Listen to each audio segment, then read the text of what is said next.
저는 기미 고민이 있어서 이걸 바르고 을 바르면 충분히 잘 차단할 수 있습니다. SPF만 높으면 다 좋은 줄 아시는데요. 아닙니다.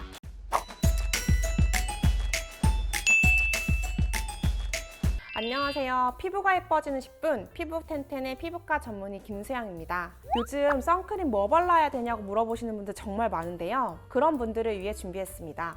얼굴에 잡티 고민이 있으신 분들, 기미가 있어서 선크림을 뭘 발라야 될지 모르겠다는 분들, 또 민감성 피부여서 선크림 고르는 게 어려운 분들 꼭 보셨으면 좋겠습니다. 저도 출산 후에 기미가 조금 올라와서 관리에 좀 더 신경 쓰고 있는데요. 저랑 같은 고민이 있으신 분들은 대부분 선크림을 열심히 바르시는 것 같아요. 그런데 이런 분들이 SPF만 높으면 다 좋은 줄 아시는데요. 아닙니다.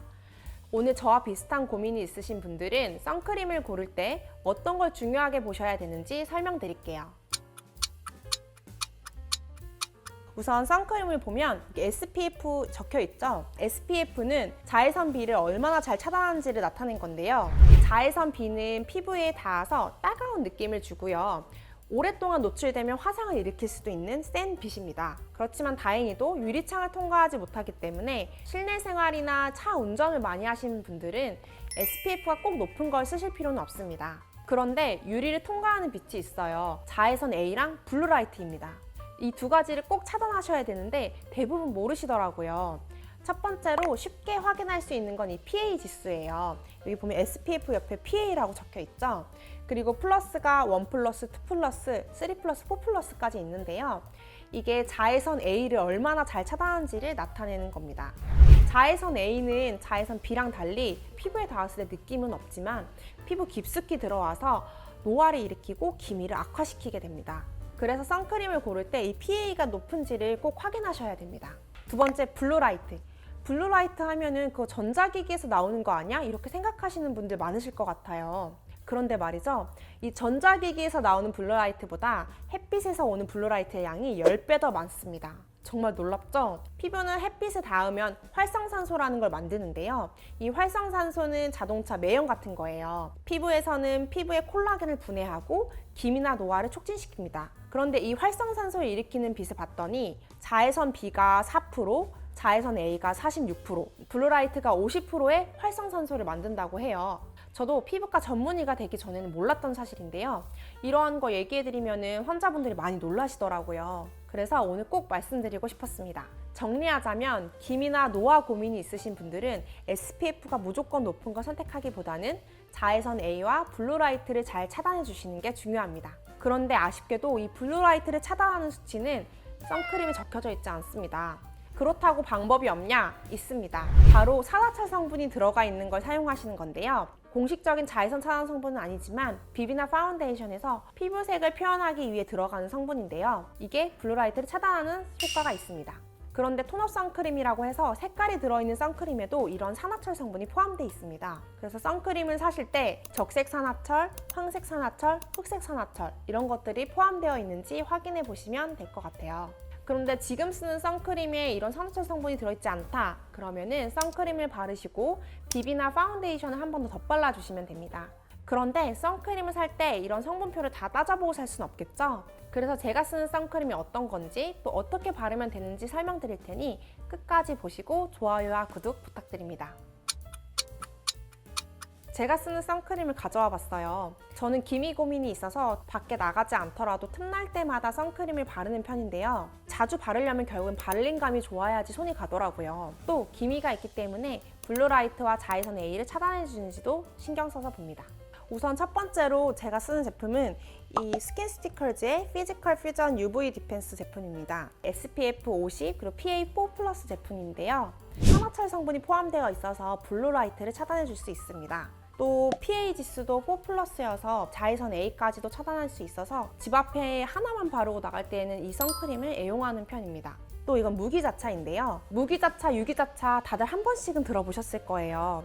조금 말이 어렵죠? 제가 쉽게 설명드리도록 할게요. 우선 자차는 자외선 차단제의 줄임말이에요. 무기는 피부에 발랐을 때 하얀 막을 형성해서 자외선을 차단해줍니다. 대신에 발랐을 때 백탁 현상이 좀 있어요. 이와 반대로 유기는 피부에 흡수되어서 열을 흡수해주는 건데요. 피부에 화학 성분이 흡수되는 거다 보니 민감성 피부에서는 눈시림이나 따가움이 있을 수 있습니다. 그래서 민감성이신 분들은 유기자차보다는 무기자차를 사용하시는 걸 권해드립니다. 저도 살짝 민감성 피부여서 무기자차를 선호하는데요. 이 발림성을 한번 보여드릴게요. 발라보시면은 이렇게 막이 씌어지는 듯한 느낌이 좀 있고요. 대신에 백탁 현상은 없어서 너무 하얘지지 않고 자연스럽게 톤 보정이 되는 효과가 있어서 쌩얼 같은 느낌으로 바를 수 있어서 좋더라고요. 그리고 제가 화장할 때 쓰는 선크림이 있는데요. 너무 유명해서 많은 분들이 알고 있을 것 같아요. 바로 이 키엘의 선크림입니다. 이건 SPF 50에 PA4+이고요. 아쉽게도 여기에는 산화철 성분이 들어가 있지 않아요. 하지만 발랐을 때 촉촉하고 화장이 잘 안 밀려서 좋아하는 편입니다. 제가 아까 비비나 파운데이션에 산화철 성분이 들어가 있다고 했잖아요. 그래서 이걸 바르고 파운데이션을 바르면 블루라이트를 충분히 잘 차단할 수 있습니다. 제가 어떻게 하는지 보여드릴게요. 우선 이 발림감을 보시면은 이게 혼합 자차여서 백탁 현상이 살짝 있긴 한데 그렇게 심하진 않고 발림감이 로션처럼 부드럽게 발립니다. 촉촉하게 마무리가 되고요.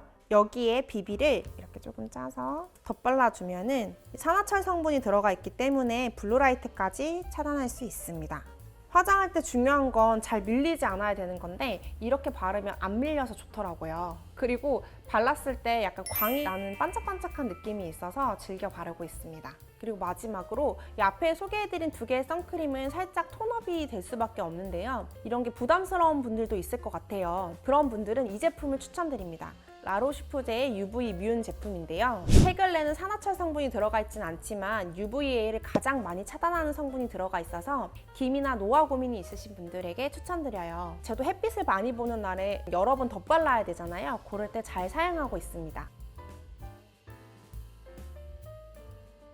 자료를 보시면 UVA를 차단하는 대표적인 성분들인데요. 비어있는 부분 보이시죠? 우리가 UVA를 차단한다고 했지만 피부에 가장 깊숙이 들어오는 제일 긴 파장대의 UVA1은 다 차단을 못하는 경우가 많아요. 그런데 이 선크림은 맥소릴 400이라는 성분이 들어있고 이 성분들을 기존의 맥소릴 SX, XL 성분과 합치면 UVB에서부터 UVA까지 모든 파장을 차단하기 때문에 톤업이 싫으신 분들에게는 좋은 대안이 될 수 있을 것 같아요. 어떠셨나요? 너무 어렵진 않았나요? 오늘은 제가 쓰는 선크림과 기미가 있으신 분들에게 선크림을 고르는 방법을 설명드려 봤는데요. 가장 마지막으로 중요한 점은 자신에게 맞는 선크림을 찾아야 된다는 거예요. 남들에게 다 좋다고 하더라도 발림감이 나한테 맞지 않거나 눈시림이 있다거나 하면은 쓸 수가 없겠죠. 오늘 제가 설명드린 내용을 가지고 자신에게 맞는 선크림을 찾을 수 있으셨으면 좋겠습니다. 오늘 보신 영상이 유익하셨다면 좋아요와 구독 눌러주시고요. 선크림에 관해서 궁금한 점이 있으신 분들은 댓글로 남겨주시면 제가 직접 답변 달아드리도록 하겠습니다. 지금까지 피부가 예뻐지는 10분 피부텐텐의 피부과 전문의 김수영이었습니다. 감사합니다.